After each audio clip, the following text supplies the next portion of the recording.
Seguimos con la vida de John Wycliffe. Llegó la oposición a tal grado en la vida de John Wycliffe a su mensaje, a su predicación, por su desafío a la autoridad y por todo lo que él decía sobre la Biblia, que lo presionaron a tal grado que llegaron inclusive a evitar que él predicara en público. Pero, como dicen por allí, no contaban con su astucia, porque era un escritor tremendo y su pluma no guardó silencio y empezó a escribir muchos panfletos, pequeñas enseñanzas o a sermones completos que la gente a su vez copiaba y regalaba. Entonces la palabra de Dios no estaba presa. ¿Sabían ustedes que Pablo escribió la mayoría de sus epístolas estando en la cárcel? Él dijo, aunque yo estoy preso, no obstante la palabra de Dios no está presa. Él escribió la carta a los Efesios, a los Filipenses, a los Colosenses, Filemón y segunda de Timoteo. Estaba en la cárcel, entre otras. Los quisieron callar, pero Dios siempre, al que predica la palabra de Dios, siempre va a abrir una puerta para que se siga predicando. Déjenme contarles algo así rápido.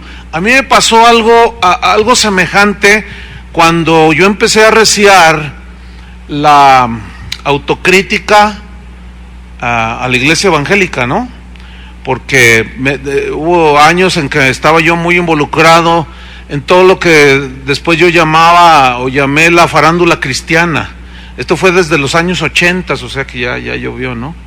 Entonces, cuando empecé a ver muchas cosas ya de primera mano, de verlos así cara a cara, y es un golpe bien fuerte, ¿no? De empezar a ver la corrupción así cara a cara, así, que la ves, ¿no?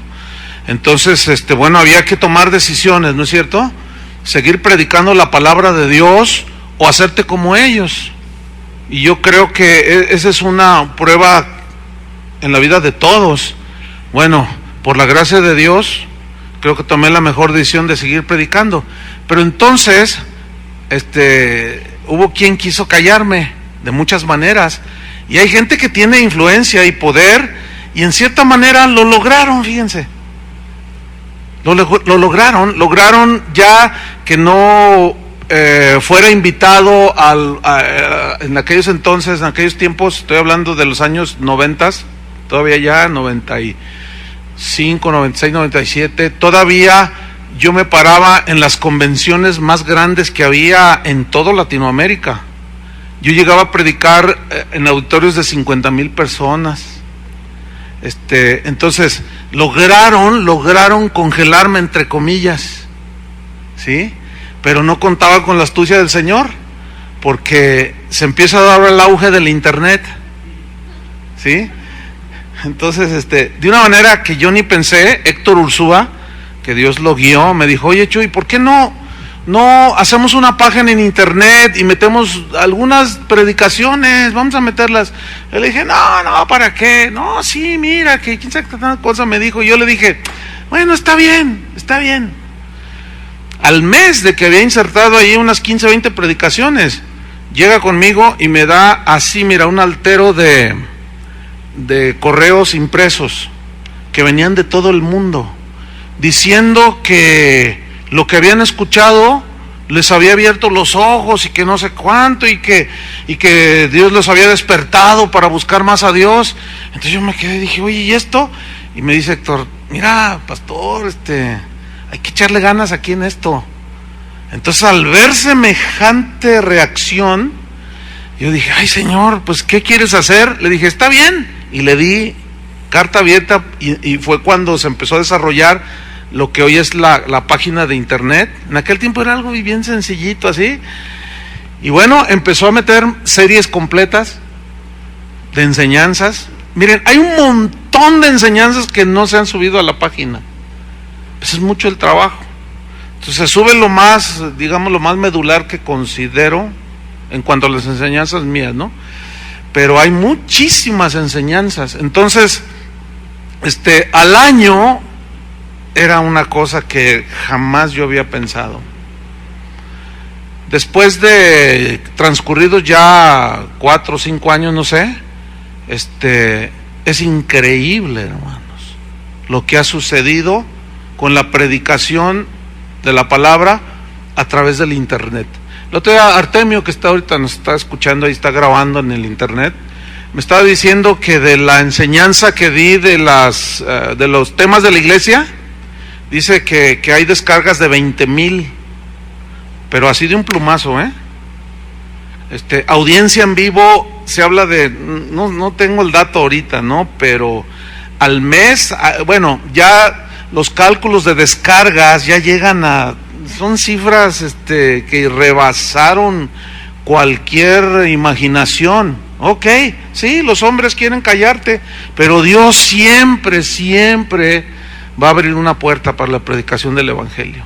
De tal manera que tenemos reportes de más de 130, 140 países alrededor del mundo. ¿Te imaginas que te mandan un correo de Rusia? ¿De Rusia? De Japón, de la India. Dices, pero ¿cómo qué? Y te lo escriben a veces en inglés, a veces en español. Hablamos poquito y entendemos que es una bendición. Mande un misionero para acá. No, pues no tenemos, pero están estudiando. No, nadie puede detener el correr del evangelio, ¿verdad que no? Siempre han tratado, nunca lo han logrado. Dios siempre, Él dice que su palabra cumple su propósito y no regresa vacía.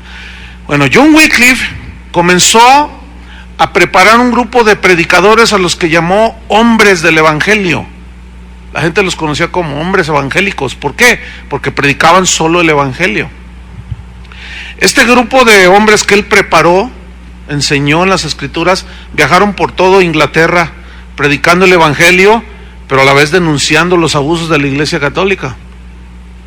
En 1378, John Wycliffe declaró que las escrituras eran el único fundamento para sustentar toda doctrina. Él fue de el que dijo, si está en la Biblia con suficiente sustento, créelo, si no, recházalo. Eso debe ser el día de hoy, los principios no cambian. Según Timoteo 3:16 y 17, dice que toda la escritura es inspirada por Dios. Según Timoteo 3:16, toda la escritura es inspirada por Dios y es útil para enseñar, para redarguir, para corregir y para instruir. Y eso Wycliffe lo tenía muy bien definido. Yo lo tengo en lo mejor que puedo entender, creo que lo entiendo, no hay otra manera, ¿sí? Creemos en nuestro ministerio que la palabra de Dios es infalible, es sin error y es la única que tiene el poder para transformar a las personas. Entonces, bueno, todos esos escritos de John Wycliffe, sus afirmaciones fueron tachadas por herejías por el clero católico, pero abrumadoramente, ¿no? Queriéndolo callar, pero su pluma seguía escribiendo. Y allí pues ya no podía hablar en público, pero escribía y los otros copiaban.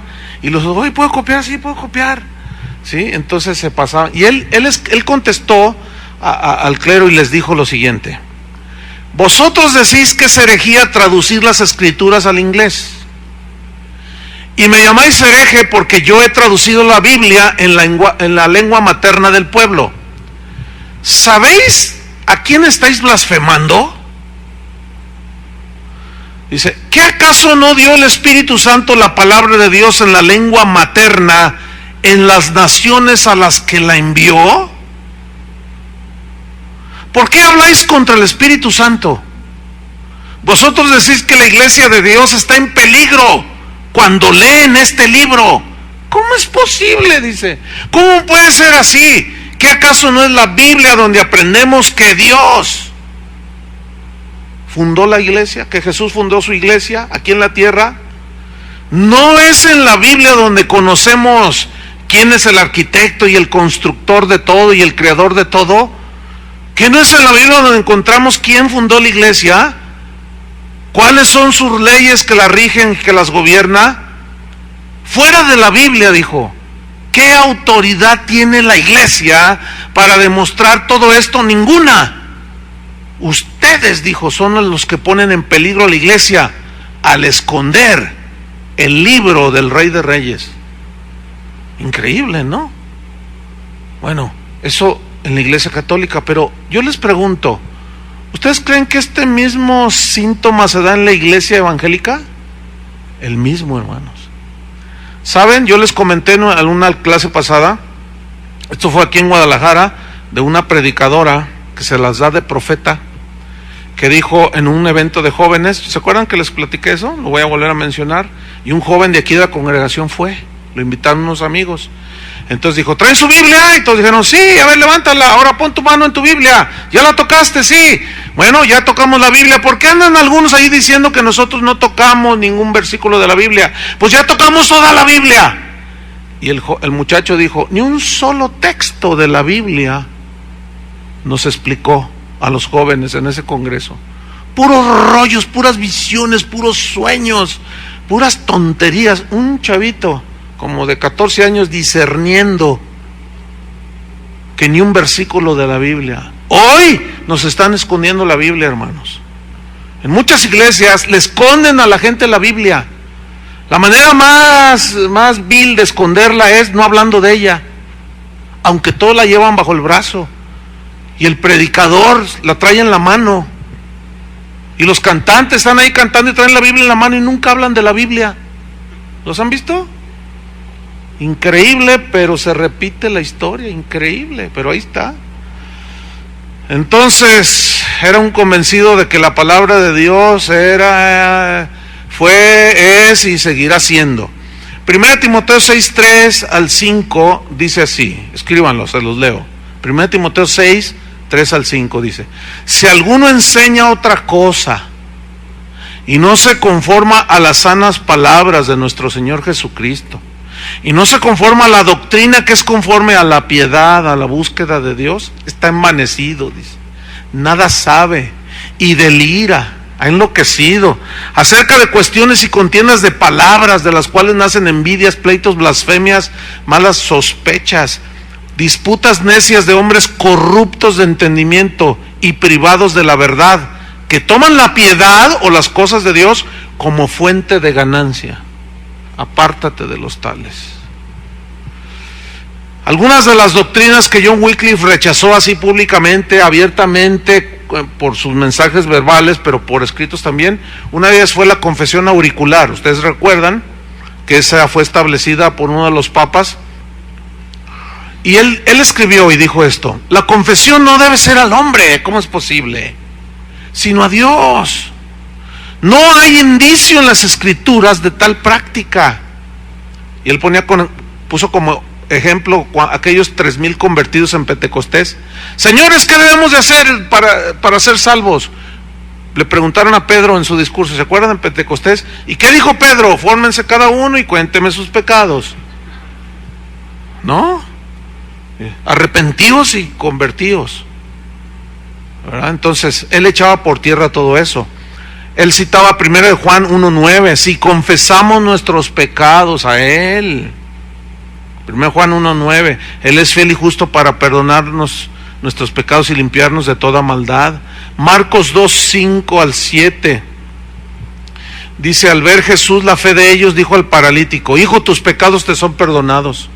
Estaban ahí sentados algunos de los escribas, los cuales cavilaban en sus corazones, ¿por qué hablaste así? Blasfemias dice, ¿quién puede perdonar pecados sino solo Dios? Al menos tendrían algo de entendimiento, pero en el tiempo de Wycliffe el clero estaba tapadísimo. Ellos creían que ellos podían perdonar pecados y que la gente debía de confesarse. John Wycliffe se fue con todo en contra de esto. Él decía, confíen en Jesucristo solamente, no necesitamos más. La fe en su sacrificio es suficiente, decía. Él borra nuestros pecados. Confiésaselos a Él, decía. Rechazó las indulgencias también. ¿Qué son las indulgencias? La palabra indulgencias viene del latín, que significa bondad, benevolencia, favor. Entonces cuando decían las indulgencias del Papa, o sea, se entiende las bondades del Papa, ¿no? La benevolencia, la gracia, el favor, sí, pero te cuesta una lanita, te cuesta una corta feria, como decimos acá en México, ¿no?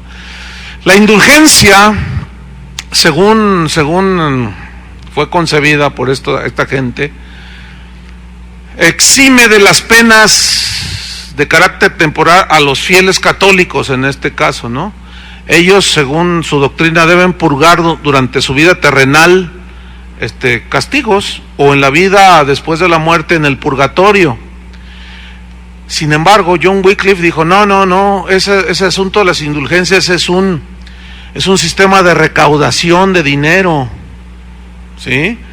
Es decir, que fueron diseñadas expresamente para explotar a la gente.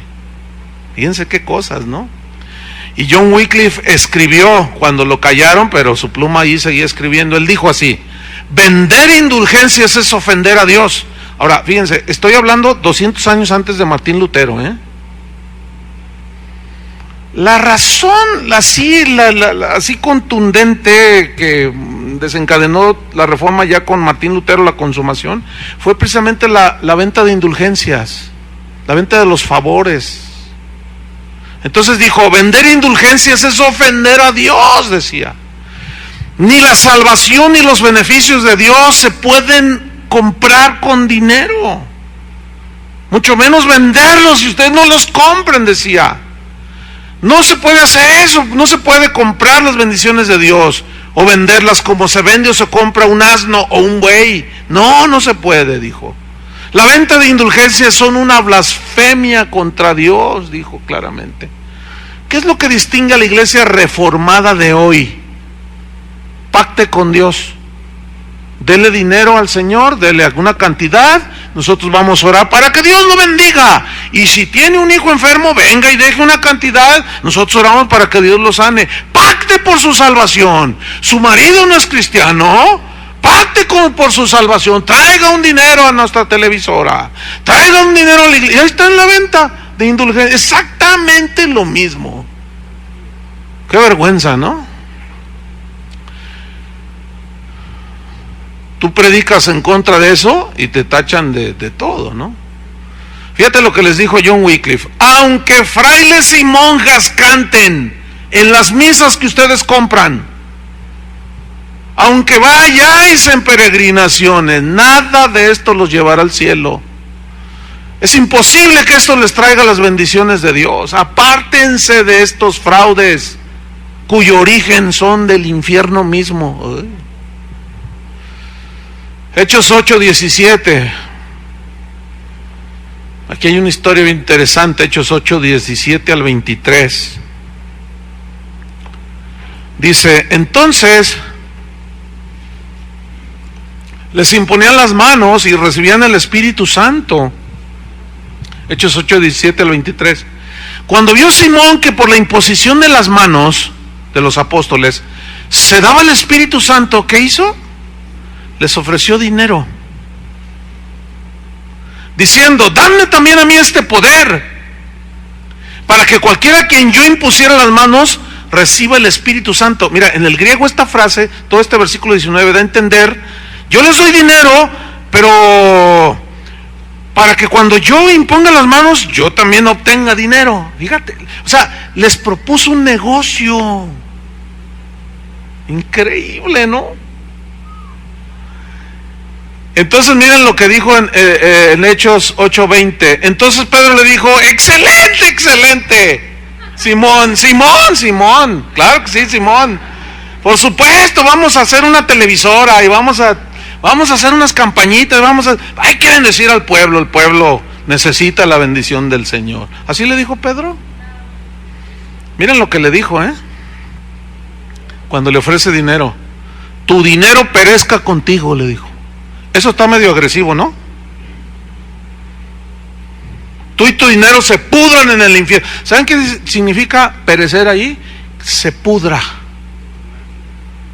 Púdrete con todo y tu dinero. Esa es una mejor traducción, está bien fuerte, ¿no? tu dinero perezca contigo, porque has pensado que el don de Dios, o sea, la salvación, el dar el Espíritu Santo, las bendiciones de Dios se obtienen con dinero. No tienes tu parte ni suerte en este asunto, porque tu corazón no es recto delante de Dios. Arrepiéntete pues de esta tu maldad. Aquí maldad en el griego significa corrupción moral y espiritual. Dice, arrepiéntete de tu corrupción, dice, y ruega a Dios. Mira, Pedro lo vio tan grave el asunto, y mira lo que le dijo: si quizá te sea perdonado el pensamiento de tu corazón, porque en hiel de amargura y en prisión de maldad veo que estás. Pero Simón no se miraba a sí mismo en esa prisión.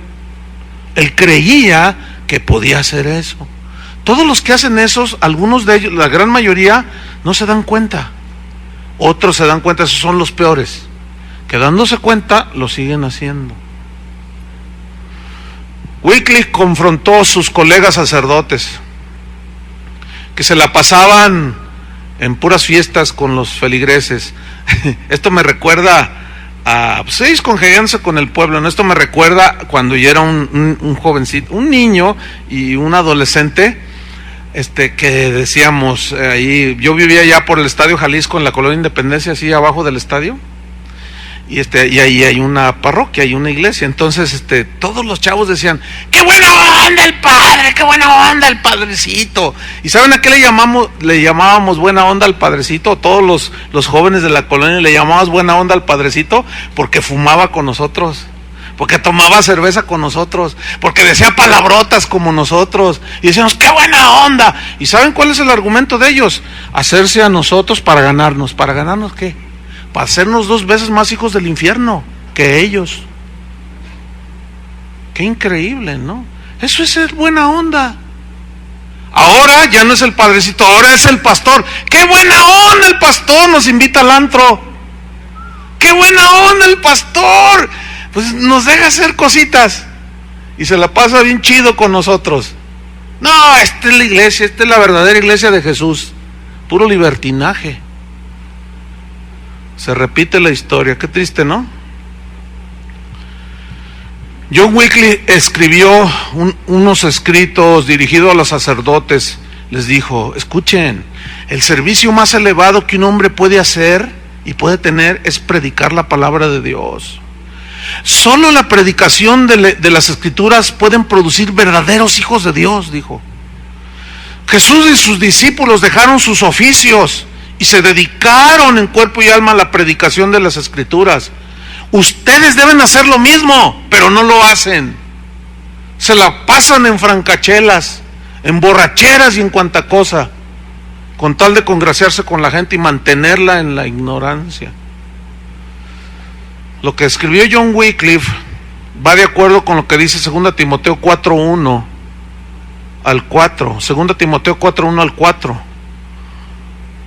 Le dice Pablo a Timoteo: te encarezco delante de Dios y del Señor Jesucristo, que juzgará a los vivos y a los muertos en su manifestación y en su reino, que prediques la palabra, que instes a tiempo y fuera de tiempo, redarguye, reprende, exhorta con toda paciencia y doctrina, porque vendrá tiempo cuando no soportarán la sana doctrina, sino que teniendo comezón de oír, se amontonarán maestros conforme a sus propias concupiscencias, y apartarán de la verdad el oído y se volverán a las fábulas. Fábulas, mitos, cuentos. Y la iglesia cristiana está llena de mitos y de fábulas. Otra de las cosas que atacó John Wycliffe fue la transubstanciación. ¿Se acuerdan? Ya saben lo que es la transubstanciación, ¿no? Él dijo: esto es una herejía. Dice: no se encuentra en las Escrituras esto de que el pan se convierte en el cuerpo de Jesús y el vino en su sangre. Esta doctrina es blasfema, porque conduce a los fieles a la idolatría. Y es verdad, ¿no? Yo les conté que en una ocasión, estando niño asistiendo a la catedral ahí en Monterrey, a la misa de niños de las 8 de la mañana, un niño, allí el calor, porque allá hace un calor espantoso, manoteó allí, yo creo que se estaba como desmayando del calor y golpeteó cuando le estaban dando la hostia, entonces un manotazo involuntario botó la hostia, ¿verdad? Entonces cayó al piso y el padre hizo, yo nunca se me olvida, que hizo una laraca, hizo, ¡ay, quítense todos los amados! ¡No pisen a Cristo, no pisen a Cristo! ¿Sabes? Y yo estaba atrás del niño que había manoteado y yo, ¡ay, ay, ay, ay! ¡No pise a Cristo! Puras fábulas. Todo eso es idolatría. Adorar un pedazo de pan es vil idolatría. Yo sé que esto les suena muy, muy, muy duro a los católicos, pero es la verdad. Y como dice la Biblia, la verdad no peca pero incomoda. Duro, ¿no? Entonces él decía, esto es solamente un memorial, es un recordatorio de la muerte de Cristo. Debemos volver a la fe, decía, y a la práctica de los primeros cristianos. Yo tomo esas palabras de él, las hago mías y digo lo mismo. Así debe ser hoy. Él dijo enseñando acerca de la interpretación de la Biblia, mira, dijo, algunos textos de las Escrituras, no todos, algunos deben tomarse en forma literal y otros en forma figurada. Por ejemplo, dijo, Cristo es la roca, dice la Biblia, pero no es una roca, Cristo. Eso es simbólico. Cristo es la vid verdadera, pero Él no es una vid literal. Esto se debe de tomar de manera simbólica. Entonces, ¿por qué? Si ustedes dicen que el pan es el cuerpo de Cristo y el vino es la sangre de Cristo, entonces ¿por qué no adoráis una piedra? Entonces ¿por qué no tienes a una vid, a una planta como Cristo y la abrazáis y la besáis? Como lo hacéis con el pan y el vino. Tenía mucho sentido lo que decía, ¿no? Bueno, se siguió armando ahí el asunto. Llega un momento en que el Papa convocó a 12 doctores de los más connotados de ese tiempo, teólogos, ¿sí?, para discutir el asunto de la Eucaristía, o sea, porque John Wycliffe se fue con todo sobre eso, ¿no? Y el resultado fue, hubo una votación, hicieron una votación, y hubo 7 votos en contra de John Wycliffe, de los 12 que estaban allí, pero hubo 5 eruditos a favor de lo que John Wycliffe estaba diciendo. Pues el Papa, ¿qué creen que hizo? Pues los excomulgó. Pues claro, ¿verdad? Y John Wycliffe consideró 5 reglas o 5 principios para el estudio de las Escrituras. Él lo dejó ahí, dice, número 1, tener una traducción confiable para poder interpretar lo mejor posible. Tener una traducción confiable. Número 2, debemos de tratar de comprender la lógica de las Escrituras, o sea, los tipos, o sea, la lógica en la misma narración te lo va dando. Otro principio que él usaba era, y lo dejó escrito, debemos de comparar las Escrituras entre sí para no interpretar mal. Pero él hablaba de tener una actitud humilde al estudiar las Escrituras. O sea, cada vez que estudiamos las Escrituras, es Dios hablándonos, ¿no? Entonces tenemos que tener una actitud humilde. Pero el principio número 5 que él dejó es buscar ser guiados por el Espíritu Santo. Porque acuérdense que Jesús dijo que el Espíritu nos guiaría ¿a dónde? A toda la verdad. Pero esa guía hacia toda la verdad es en base a lo que está escrito. Por eso es que si nosotros observamos esos principios, hermanos, dice la Escritura misma, por más torpe que sea, no se desviará. Entonces, bueno, el clero sigue reaccionando, sigue atacando a John Wycliffe. Escribió el obispo de Londres, dijo lo siguiente: ese miserable y pestilente John Wycliffe, de dañina memoria, hijo de la serpiente antigua. Ese versículo sí se lo sabía bien.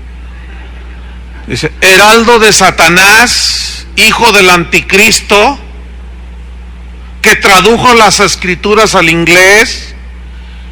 Esa fue su corona, o sea, traducir las escrituras al inglés. Esa fue su corona de maldad en su cabeza. Entonces dices, ¿quién es aquí el engendro del diablo?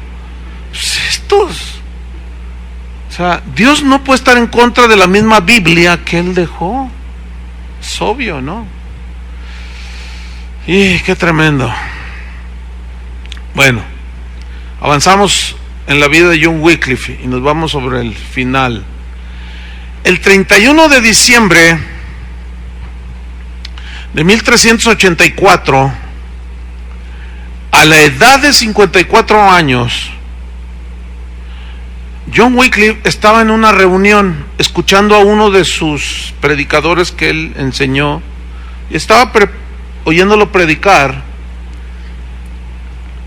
Y ese 31 de diciembre, oyendo la palabra de Dios, muere John Wycliffe. Le dio una embolia que terminó con su vida. 54 años de edad, bien jovenazo, ¿no? Aquel buen siervo y fiel partió hacia la morada celestial de su Señor, al que amó incondicionalmente. Escuchen esto. En 1404, 25 años después de la muerte de John Wycliffe, el obispo de ese entonces en Londres dijo: el que sea sorprendido leyendo la Biblia de John Wycliffe perderá sus tierras, sus posesiones, y pasarán a manos de la iglesia. Gloria a Dios, dijeron los clérigos. En 1413, el Papa Juan XXIII, ¿se acuerdan que hubo dos Juan XXIII? Este era el perverso, el malo, el antipapa, ¿sí? Ordenó quemar todos los escritos de John Wycliffe. Cateó las casas, hizo y deshizo. La gente que eventualmente guardaba un folletito allí y lo descubrían, le daban cuello. Juntaron todos aquellos escritos de John Wycliffe y los quemó. En 1415, 31 años después de su muerte, en el concilio de Constanza, en Alemania, fue acusado John Wycliffe de 300 cargos. Pues él no estaba ahí para defenderse, ¿no? Lo condenaron como hereje. La sentencia fue hereje. Ellos lo hubieran querido quemar, pero Dios tuvo a bien llevárselo de otra manera. Bueno, Dios es soberano, ¿no? Bueno, en 1428, 44 años después de su muerte, el Papa Martín V ordenó que los huesos de John Wycliffe fueran exhumados y quemados. Ordenó que sus cenizas, si hubieran podido destruirlas, lo hubieran hecho. Si hubieran podido destruir las cenizas de Wycliffe, lo hubieran hecho, pues son indestructibles las cenizas. Ustedes saben eso, ¿no? Y ordenó el Papa Martín V que las cenizas del hereje Wycliffe fueran arrojadas al río Swift, un río ahí en Inglaterra. Un escritor de apellido Fuller escribió, dijo: quemaron los huesos de Wycliffe, los redujeron a cenizas, los arrojaron al río Swift, pero sus aguas llevaron sus cenizas a todas partes, dice. Y fue así que, de una manera simbólica, la fe y la enseñanza de John Wycliffe están dispersas por todo el mundo como las aguas cubren la tierra. Tremendo, ¿no? John Wycliffe jamás imaginó, esto es lo que les decía al principio, jamás imaginó que sería usado por Dios para devolverle al pueblo de su tiempo la palabra de Dios. Mira lo que tenemos tú y yo en las manos, la Biblia. Ahorita no se prohíbe leer la Biblia, o aunque la prohibieran, ¿a nosotros quién nos la prohíbe? Nadie. Miren que la tenemos allí. ¿qué vamos a hacer? ¿A guardarla o a predicarla? Estudiarla y a predicarla. Él nunca se imaginó que Dios lo iba a usar para expander la palabra de Dios por todos lados. Escuchen esto, los discípulos de John Wycliffe, incluso hay una organización, un instituto de traducción. El instituto se llama John Wycliffe, ¿sí?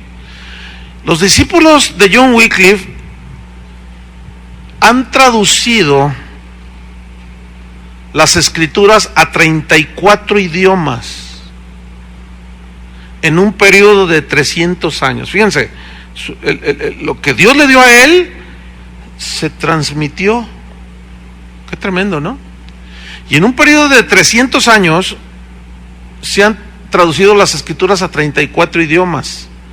En 1942, ya estamos hablando del siglo pasado apenas, se fundó el Instituto de Traductores John Wycliffe.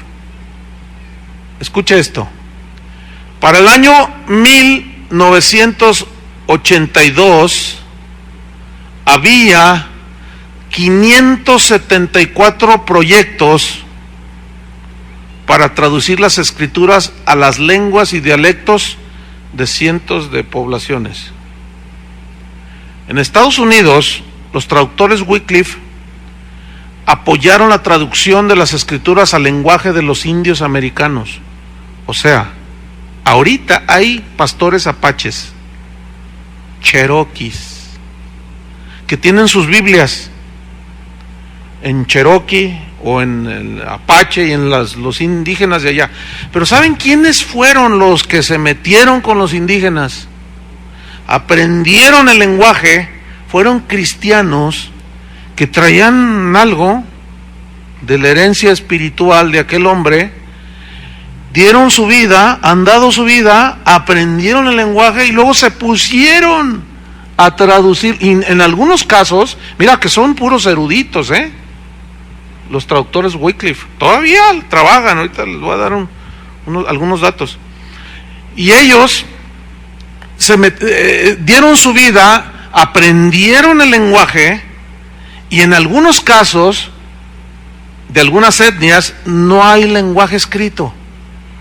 Fíjense hasta dónde han llegado, Ellos han inventado el lenguaje escrito. Ellos han enseñado a los nativos a leer su lenguaje. Eso es increíble. O sea, eso tiene que ser una obra totalmente divina, ¿no? O sea, ¿a quién le interesa dar su vida y dejar la erudición y tener carreras prominentes con salarios y sueldos grandes, para ir y meterse con los indígenas, para aprender su idioma y luego traducirlo? El Nuevo Testamento y en algunos casos la Biblia completa, increíble, ¿no? Bueno, los egresados del Instituto John Wycliffe, fundado en el 1942, han traducido las escrituras actualmente a más de 500 idiomas y dialectos. Fíjate la memoria de John Wycliffe. Él nunca dijo, voy a perpetuar mi nombre. Nunca dijo payasadas de esas. ¿Sí? Jamás imaginó. Actualmente los traductores Wycliffe tienen más de 1000 traducciones en proceso. Ahorita en este momento están trabajando en distintos países, traduciendo, aprendiendo lenguajes, dialectos. En otros casos, inventando los jeroglíficos. Impresionante. Ciertamente falta mucho por hacer. Según los datos, hay más de 3000 idiomas y dialectos en el mundo. Fíjate, solo en México hay 432 dialectos y variantes de los mismos dialectos. 432. Déjenme decirles algo bien tremendo. Tuvimos un presidente el siglo pasado que se llamó Lázaro Cárdenas. ¿Saben eso, no? el que decretó la expropiación petrolera, hizo mucho bien al país. Bueno, ese señor fue usado por Dios. ¿En qué sentido? En aquel tiempo, el índice de analfabetismo, sobre todo la población indígena en México, era altísimo. Lázaro Cárdenas hizo un gran esfuerzo. Dios estaba detrás de eso, pongan atención.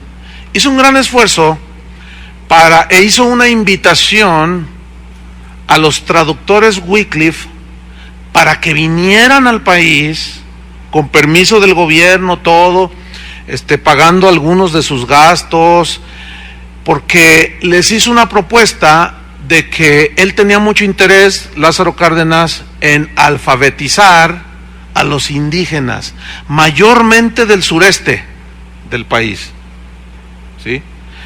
Los traductores, el Instituto de Traductores Wycliffe, John Wycliffe, aceptó la invitación, pero le dijeron al presidente Lázaro Cárdenas: lo hacemos, traducimos, les inventamos los dialectos, algunos, todavía faltan otros, pero hay muchos ya, pero con la única condición: nosotros les vamos a enseñar a la gente a leer y a escribir, pero la única condición que le ponemos, señor presidente Cárdenas, es que les vamos a enseñar a leer y a escribir con la Biblia. ¿Y saben qué dijo Lázaro Cárdenas? Que sí. ¿Y saben qué dijo el clero católico? ¡No! Llegaron los traductores Wycliffe el siglo pasado. Aquí en Chapaneco, tú eres de por allá, ¿verdad? Tabasco. Bueno, fíjense, toda esa zona del sureste fue inundada por traductores Wycliffe que alfabetizaron a muchos indígenas aquí en México. Les enseñaron a leer y a escribir en sus lenguas maternas y en el castellano, pero con la Biblia. ¿Sabían ustedes que la región donde más cristianos hay actualmente es en el sureste mexicano? ¿Sabían o no? Ahí es donde hay más cristianos. ¿Dónde hay más persecución ahorita actualmente en México? En Chiapas, Tabasco, toda esa zona del sureste.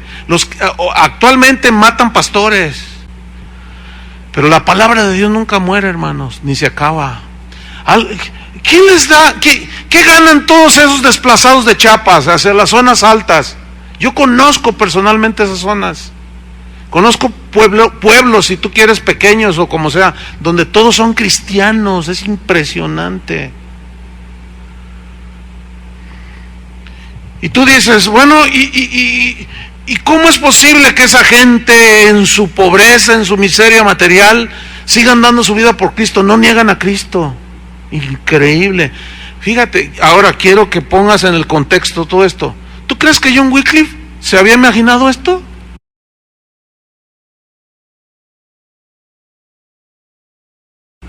Hermanos, nuestro trabajo en el Señor no es en vano.